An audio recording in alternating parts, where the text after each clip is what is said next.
Lake Superior State University got some good news today. The school will receive some much-needed financial help from the state to build a 56,000 square foot addition to the university library. TV 7 and 4 Sheboygan Bureau Chief Mike Fornes reports on a long-awaited improvement for a growing student population. The campus library is the nerve center of any university. Lake Superior State's Kenneth Schuldus Library will soon be doubled in size, thanks to $9 million in Michigan capital outlay funding announced today at a news conference in Sault Ste. Marie. The library addition will include increased book and reference space, study areas, offices, classrooms, and facilities for a newly established interactive television program. For students, the need for such an addition is real. I find the library inaccurate in a lot of ways. Magazines, it's hard to find the magazines you need, and reading sources. They only have what they can, like I was looking for a book title, and they said they didn't carry it because there wasn't enough room in the library. Well, I'm a senior, but in the years past when you had to do research and stuff, a lot of the books and magazines weren't available, and you didn't have an extended amount of time to do your project, so there was interlibrary loans you could get, but they would often take too long and delay your whole report. And so with, the new funding, it could help increase our resources. Getting the library addition funded should help another project here at Lake State, the refurbishing of the Norris Center. University officials hope most of the money for that will come from private sources. The school's athletic department would like to replace the fold-out bleachers with permanent chair-type seats, enclosing the bowl to a capacity of around 4,200 for hockey, concerts, and other events. The university is preparing for an expected increase of 1,500 students in the next 10 years. I'm Mike Fornes for TV 7 and 4, your 24-hour news station. The library addition will be the first construction of an academic building at LSSU since the Center for Applied Science and Technology was completed, and that was in 1980. Well, I'm going to guess that basketball, maybe a little baseball. A little bit of baseball, yeah. We're going to go south to Detroit for the Detroit Tigers action, and maybe we shouldn't bother. One of those days? Ooh, I tell you what, they were trying to snap a 4-game losing streak. I'll tell you, if they did, I think you'll get the drift that that was not the case. Stay here, I'll explain. Newswatch Sports is brought to you tonight by your Quality North Chevy leaders. Good evening, everyone. What a past week in sports. The high school basketball provided most of the excitement, and a number of northern Michigan schools advanced to the state regional tournament. And a few of those players are also part of our weekly sports honor roll. So let's take a look. March Madness dominates our high school honor roll list. Kingsley won the Class C district title over the weekend in an overtime win against Benzie Central. And junior guard Matt Anderson averaged 21 points over the 3 district games. The Stags advanced to the East Jordan Regional to play Lincoln-Alcona tomorrow night. Anderson is also a National Honor Society member, sporting a 3.82 grade point average. If you missed Sean Craker last night, then you missed a show. The senior was the backbone of the Wildcats' overtime win over Glen Lake in the Class D district final. Craker scored 33 points, 5 of them in the overtime. Craker is also a hospital volunteer and sports a 3.34 GPA this semester. Northport faces Ellsworth on Tuesday night at Gaylord, and the Wildcats must contend with Scott Harris, the Lancers team. He's a 3-sport athlete and is described as an overachiever. In the classroom, Scott has an A- average.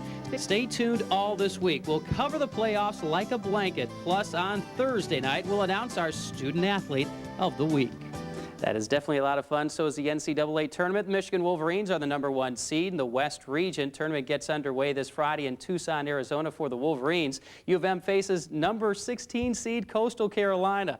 The Wolverines were 26-4 and finished second to Indiana for the Big Ten title this season. As far as Chris Webber is concerned, the road to New Orleans began a year ago.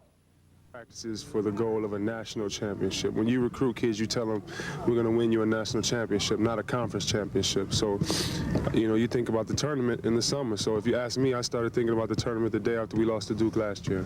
Coastal Carolina is a 16th seed. Now, how good are they? Good enough to win their league and be in the tournament. So hopefully we'll play well. I think our kids will be extremely excited about playing. Oh yeah, I'm happy. Good weather. I can lay back and kick in some sun, but still know it's going to be a business trip. And let's get to business. What about this Coastal Carolina team known as the Chanticleers? Well, they won the Big South Conference, and the school is located in Myrtle Beach, South Carolina. Oh yeah, Their top player is a guy named Tony Slam Duncan. He's the Big South's MVP for the past 4 seasons. We are thinking towards getting back into the season, getting back into the swing of things and being serious because we know that the season's not over yet. All right, let's move to the Detroit Tigers, and they look to snap a 4-game losing streak in the Grapefruit League this afternoon with a game against the Boston Red Sox. Taking a peek inside Boston's training camp in Fort Myers, not a good day for Detroit. Boston scored 8 unearned runs to hold Detroit to just 4 hits today. That Mike Greenwell hit was one of 3 for him, and Rob Zubcic also hit 3 for the Red Sox. It was 5-1 in the 4th, and then Andre Dawson doubled to make it 6-1 Red Sox. Dawson had 2 RBIs on the day, and Detroit falls hard. Final score 10-2. Certainly not a good day. Lou Whitaker, Travis Fryman, Skeeter Barnes, and Chris Gomez all committed errors. One other Tiger note involves former Tiger great Gates Brown. It appears he's the victim of an embezzling ring with a former Detroit Tiger teammate. Former Tiger Kevin Collins and 2 others were arraigned in New Baltimore on charges they embezzled $450,000 from Gates' business known as Benji Industries. What's even more surprising, Brown and Collins were roommates. Isn't that a nice how do you do? Don't know who you can trust. Okay, thanks, Charlie. I have a final word for you when we come back right after this.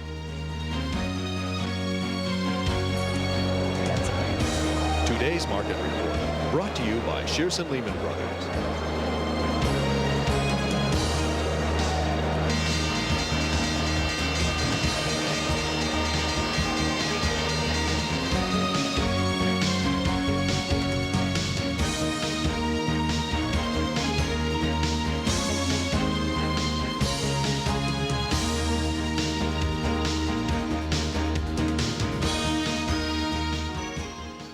Men's clothing for Newswatch 7 and 4 is provided by Houghton Dixon Clothiers Limited. They came from the darkest corner of the galaxy. First contact is our most important mission. And they brought with them the games they played. Chula! Can I win? Prepare yourself for a new kind of sport. 4 officers have just disappeared. We're playing for our lives here. Where to win, you must survive. Choose their path. What is wrong with you people? On an all-new episode of Star Trek Deep Space Nine.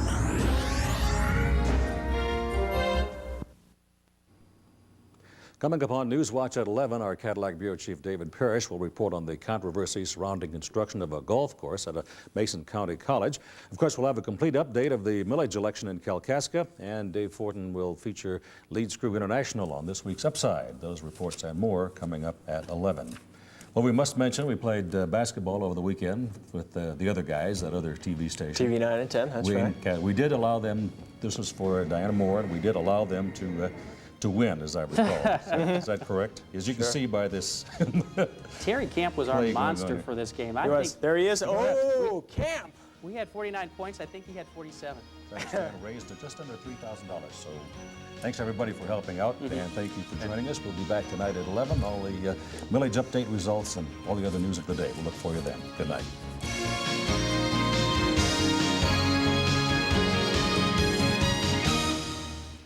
The great blizzard of '93.